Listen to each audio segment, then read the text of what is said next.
श्री बाळासाहेब रामदास गायकवाड यांच्या विरुद्ध सोलापूर कोर्टामध्ये त्यांची अब्रू नुकसानी केली म्हणून 5 कोटीचा दावा दाखल केलेला आहे. यातली हकीकत अशी की सुहास विजय कदम आणि उमेश सुरेश पाटील हे दोघे यांनी त्यांच्या पक्षाच्या लेटर हेडवरती आमचे अशील बाळासाहेब गायकवाड हे भ्रष्ट अधिकारी आहेत वगैरे असे म्हणून त्यांच्यावरती खोटे ॲलिगेशन्स केलेले आहेत.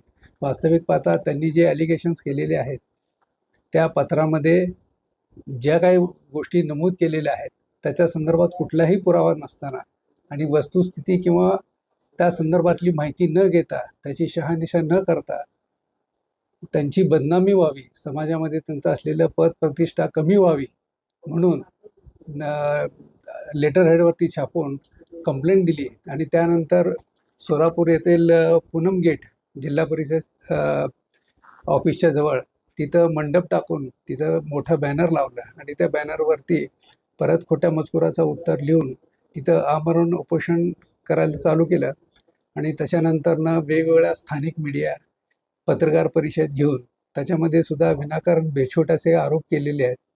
हे सदरचे सर्व बदनामीकारक आरोप केलेले आहेत. त्या संदर्भात आम्ही त्यांना नोटीस बजावली, पण त्या नोटिसीला कुठलंही उत्तर आलेलं नाही त्यांच्याकडून अथवा त्यांच्याकडनं कुठलंही एक्सप्लेनेशन देखील आलेलं नाही. त्याच्यामुळं जी काही आमच्या आशयांची बदनामी झाली त्याच्या संदर्भात त्यांनी जाहीर माफी मागावी आणि त्यांचे as a token of compensation म्हणून आम्ही कोर्टामध्ये दावा दाखल केलेला आहे आणि तो दावा नुकताच रजिस्टर असून त्याचं काम प्रलंबित आहे.